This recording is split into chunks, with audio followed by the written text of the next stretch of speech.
Go Fish questions for the author. Bot Key. What did when did you realize you wanted to be a writer? I wrote my first story when I was 10. It was about a collie surviving a tornado. I was into Jim Kierkegaard, a writer of dog books then, and I wanted to try and make stories like his. I kept writing short stories for fun throughout the rest of my prep school days. My high school creative writing teacher convinced me that I had talent as an author, and this gave me the idea that maybe I was meant to be a writer.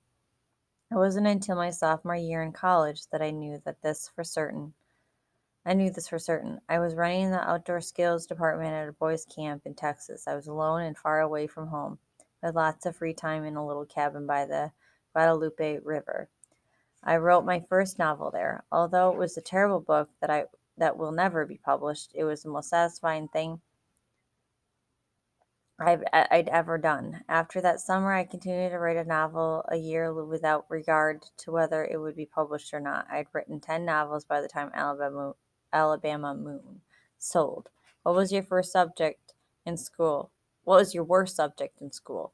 I remember making an 88 out of 100 in just about every test I took in high school, regardless of the subject. So I wasn't an outstanding student, but neither was I a poor one. At my school, 88 was about average. Before I went to college, my parents took me to see a psychologist in New Orleans. I went through a series of aptitude tests that were supposed to help us decide what profession I was best suited for. Basically, I scored an 88 on everything. The conclusion was that I would always have a hard time deciding what I wanted to be because none of my abilities seemed to stand out above the rest. This didn't help me directly. Ever since then, I've been conscious of the fact that I need to specialize in one thing to be outstanding at anything. For example, as much as I would like to play a musical instrument, I don't. I shun it like a bad vice. I know I would enjoy it too much and would take away from my focus on being the best writer I can be. What was your first job? My brothers and sisters and I always had chores assigned to us that we didn't get paid for. My first duties were emptying the waste baskets around the house, feeding various pets. We had lots of animals and raking and mowing the lawn. I landed my first paying job when I was about 8 years old. I was the fly killer for the snack bar at a restaurant or at a resort not far from my home. I killed them with a washcloth, stored them in a paper cup, and received 10 cents per fly. As soon as I would get enough dimes, I would cash in my pay for a drink to quench my thirst. How did you celebrate publishing your first book? My wife and I went to the Mexican restaurant up the street. It was a fairly low key celebration. It took a while for me to accept that I'd gotten a legitimate book deal. You may have seen the episode of The Waltons when John Boy gets scammed by the vanity publisher.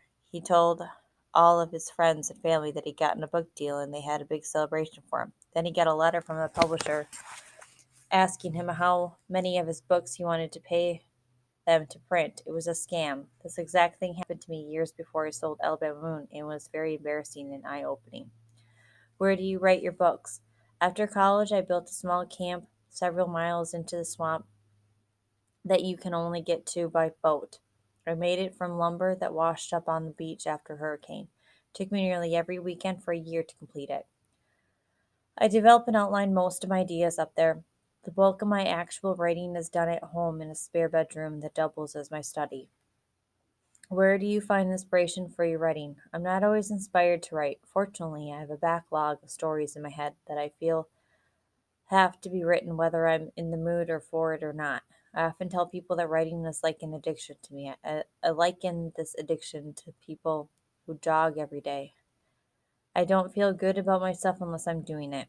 Most of the time, it's a very enjoyable process. Sometimes it's not, but I decided long ago that I was supposed to be a writer, so that's what I do.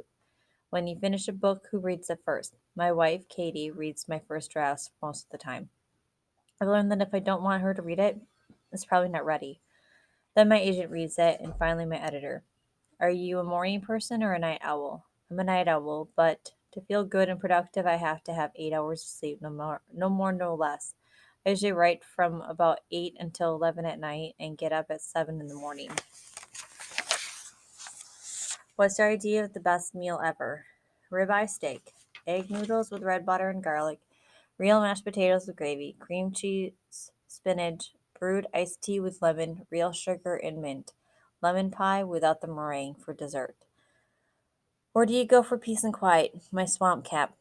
What makes you laugh out loud? Mark Twain. What do you value most in your friends? Honesty, originality. What is your favorite TV show? I don't recommend television. One day I was driving through Mississippi and came across a folk artist with a yard full of his scrap iron creations. Out front was a sign that read, "Look what I did while you were watching TV." I like his attitude. What's the best advice you have ever received about writing?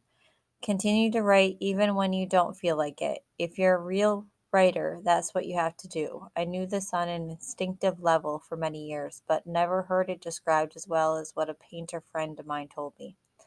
I was watching him create an oil painting of an outdoor scene. He was doing his work in a small rocking boat, crouched beneath an umbrella in the pouring rain. I remarked that he was the most dedicated artist I've ever met. He responded by telling me that he wasn't an artist, he was a professional painter.